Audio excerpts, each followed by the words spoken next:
Education అనేది global issue. ప్రపంచంలో education చుట్టూ యూనిసెఫ్ కానీ చాలా గొప్ప ఆర్గనైజేషన్స్ అనేకం కూడా దాని తమ పనులు తాము చేస్తాం. వాటి ఫండింగ్ ఉండరు, ఎన్జిఓలు అయితే వాటికి ఇంట్రెస్ట్ లేకపోతే అది చర్చ వేరే. కానీ ఇన్ జనరల్ గా మాట్లాడుకుంటే హెల్త్ గురించి వరల్డ్ హెల్త్ ఆర్గనైజేషన్ ఎట్లా ఉండదు, ఎడ్యుకేషన్ గురించి అనేక ఒక ఆర్గనైజేషన్ 10 ఆర్గనైజేషన్స్ ఉన్నాయి. హెల్త్ ఫర్ ఆల్ 2000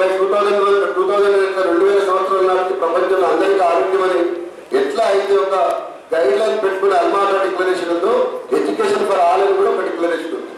ఆ ఎడ్యుకేషన్ ఫర్ ఆల్ ని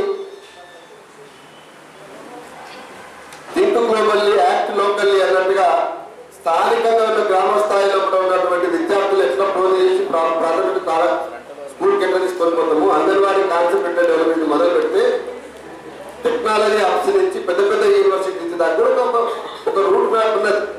ఆ రూట్ మ్యాప్ లో కూడా తెలంగాణ ప్రభుత్వం ఇంతవరకు ఎప్పుడైనా కూడా ఎడ్యుకేషన్ కోసం విస్తృతంగా కృషి చేసినటువంటి, అంటే కంబైన్డ్ స్టేట్ లో కానీ అంతకు స్టేట్ లో కూడా కానీ పాలకులు ఎవరున్నా సరే కొంతమంది ఏమనుకుంటారంటే ఈ కల్చర్ ఇది మా వల్లనే వచ్చింది అనుకుంటారు. నిజాం ఎడ్యుకేషన్ సిస్టమ్ ని ఎక్కడ కూడా అలో చేయడానికి అపవాదం వస్తున్న తరుణంలో కూడా తెలంగాణలో హైదరాబాద్ స్టేట్ లో చదువులు రావాలని చెప్పి భాగ్యరెడ్డి వర్మ లాంటి వాళ్ళు, లేకపోతే అనేక మంది వాళ్ళ దగ్గర కూర్చొని నచ్చ చెప్పుకొని ఇష్టమైన రీతిలో చెప్పి కూడా పిల్లలకు చదువు చెప్పించడం కోసం ఎక్కడికెక్కడ కూడా స్కూల్స్ ఓపెన్ చేసిన ప్రయత్నం చేసింది.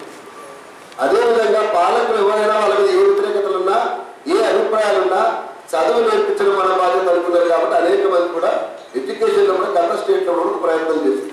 ఇవాళ ఈ స్టేట్ లో దురదృష్టం ఏంటంటే ఎవరైనా కానీ ఎడ్యుకేషన్ కోసం ఒక 30 ఏళ్ళు 40 ఏళ్ళుగా తల్లాడే వాళ్ళని ఒక దగ్గర కూర్చోబెట్టి మీరు చెప్పండి అభిప్రాయాలు ఎట్లా చేద్దామని చెప్పి ప్రయత్నం కూడా జరగాలి. అది అన్నింటికంటే బాధాకరం.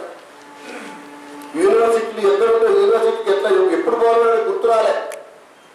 సరాసరి ఇప్పుడు ఏంటంటే ఎడ్యుకేషన్ లో కూడా ఉస్మానియా చూసుకున్నటువంటి గొప్పతనము 100 శతాబ్దోత్సవం సంబంధించినటువంటి ఒక కార్యక్రమం జరిగే సమయంలో కూడా నిజానికి ఆ గౌరవం ఎవరికి దక్కాలి? ఉస్మానియా యూనివర్సిటీ నుంచి చదువుకొని యావత్ భారతదేశానికి ప్రపంచానికి తెలంగాణకు చదువు నేర్పినటువంటి వాళ్ళు, జ్ఞానం నేర్పినటువంటి వాళ్ళు, ప్రజల కోసం పనిచేసినటువంటి వాళ్ళు, వివిధ రంగాల నిష్ణాతులైన అనేక మంది కూడా గౌరవం దక్కాలి. వాళ్ళు పిలిపించాల్సిన బాధ్యత కూడా ప్రభుత్వాల మీద ఉన్నది.